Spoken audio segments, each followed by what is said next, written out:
পুলিশি নির্যাতনের ঘটনায় বাংলাদেশ ব্যাংকের কর্মকর্তা রাব্বিকে নতুন করে মামলা দায়ের করার আদেশ দিয়েছেন আপিল বিভাগ। দর্শক, আপিল বিভাগে আছেন আমাদের সিনিয়র করেসপন্ডেন্ট হাসান জাবেদ। আমরা এখন সরাসরি তার কাছে যাচ্ছি।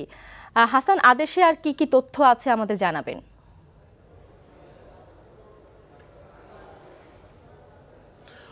শাওন, বাংলাদেশ ব্যাংক কর্মকর্তা গোলাম রাব্বিকে গত ৯ জানুয়ারি মোহাম্মদপুর থানার এসআই মাসুদ শিকদারের নেতৃত্বে তাকে আটক করে নির্যাতন করা হয়। সেই ঘটনায় মোহাম্মদপুর থানায় কিন্তু অভিযোগ দিয়েছিল রাব্বি, কিন্তু সেই অভিযোগটি কিন্তু আপনার মামলা হিসেবে গ্রহণ করেনি মোহাম্মদপুর থানা পুলিশ।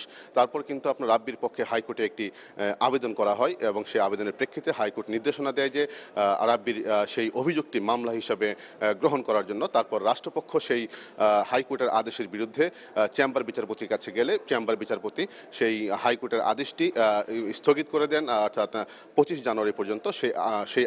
এই আদেশটি, সেই আবেদনটি শুনানির জন্য পূর্ণাঙ্গ বেঞ্চে পাঠিয়ে দেন আপিল বিভাগে। তো আজকে কিন্তু আপিল বিভাগের পূর্ণাঙ্গ বেঞ্চে, অর্থাৎ প্রধান বিচারপতি এস কে সিনহার নেতৃত্বে 4 সদস্যের পূর্ণাঙ্গ বেঞ্চে সেই আবেদনটি শুনানি হয়। আবেদনটি ছিল কিন্তু আপনার যে হাইকোর্টের যে আদেশটি ছিল মামলা নেওয়ার জন্য, সেই আদেশটি স্থগিতের জন্য যে আবেদনটি, তো আজকে কিন্তু সেই আবেদনটি নিষ্পত্তি হলো এবং প্রধান বিচারপতির নেতৃত্বে 4 সদস্যের বেঞ্চ যেটি আদেশ দিলেন সেটি হচ্ছে যে গোলাম রাব্বিকে নতুন করে মোহাম্মদপুর থানায় অথবা বৈচারিক আদালতে আবার মামলা দায়ের করার জন্য বলেছে এবং পুলিশকে এবং বৈচারিক আদালতকে নির্দেশ দিয়েছে যেন তারা মামলা গ্রহণ করে। তো এই হচ্ছে আসলে তার আদেশটা সর্বশেষ। এছাড়া তিনি কিছু অবজারভেশনও কিন্তু দিয়েছেন, পুলিশের ব্যাপারে কিন্তু কিছু সমালোচনা করেছেন ওই এসআইয়ের ঘটনার পরিপ্রেক্ষিতে। জাবেদ, ধন্যবাদ আপনাকে।